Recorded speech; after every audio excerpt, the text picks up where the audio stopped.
All right, I'm Jeff Pospisil, and I want to welcome you to the 10-Minute Treasure. And I had a great question that I received last week, and I wanted to go ahead and share it with the rest of you. But a church asked, okay, we've paid all of our pension bills throughout the years. We've never fallen short. Why would my church owe a pension liability if we decide to leave the United Methodist denomination? So great question, and I'm going to do my best to share the answer.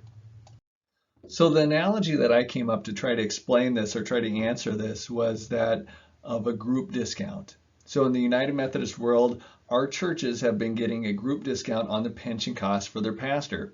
If our churches would have been separate and they had to go out and get an annuity to help pay for their pastor's pension, it would have cost more money than by contributing through the United Methodist denomination's pension plan. So there's been a group discount, and that's how it works in the pension and the health insurance world. The larger the group you have, the more the risk is spread out, and because the risk is spread out, they can charge less. And that's how it works. And so when you're leaving the group, you're adding a little bit more to the risk, and that's really what you're paying for.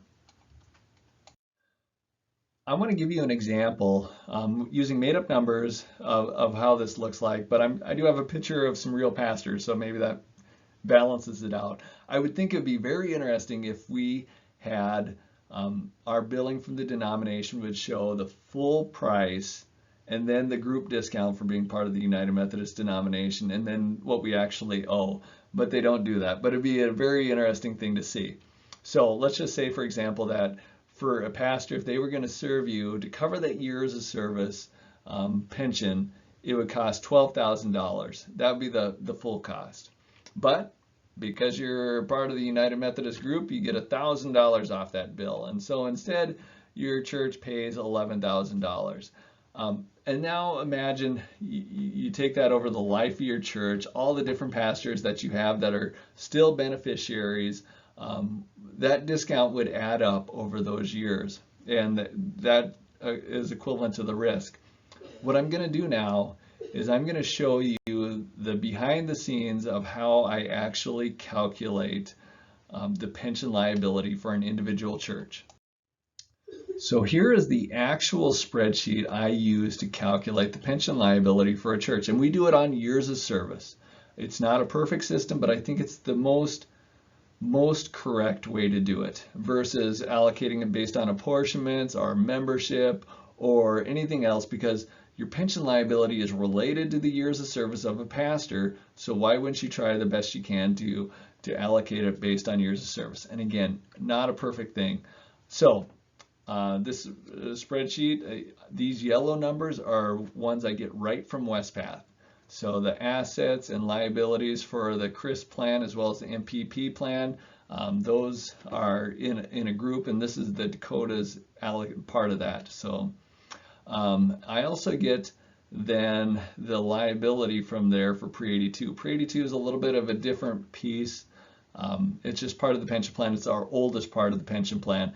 And for that, I also include, we have some reserves that undergird that. So, and I think most conferences have this, and they should be using those to offset that pension liability because that's what it really does. So we have assets outside of the plan that we use to offset it, and that brings us to about an $8 million unfunded pension liability. So, and I did a previous video, by the way, showing what that 110% liability, what it comes from. But anyway, then for the years of service, I run a couple of reports from Westpath, and it gives me the actives years of service as well as the retirees years of service. So 6,853 is the total. And that number then carries back over into my other spreadsheet. You can see it right here, 6,853.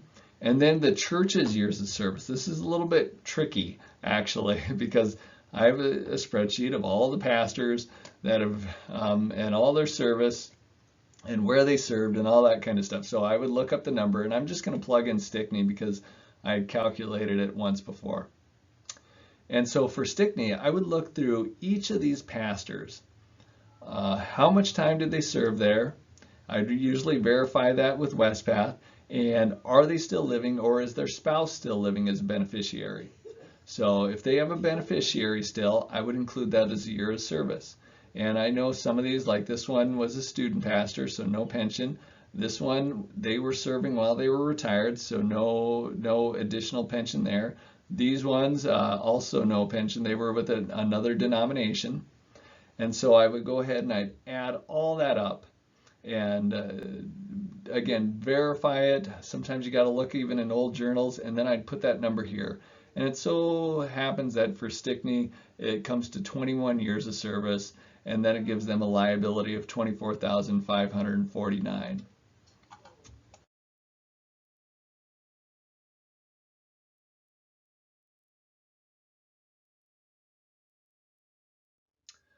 So I hope that helps. That idea of that this is a group discount, and that because of over the years the church has been getting that group discount because they were helping reduce the risk to the overall pension pool. But when they leave, they're increasing that risk, and it's like they're having to pay back a portion of that group discount. So anyway, until next time, God bless you.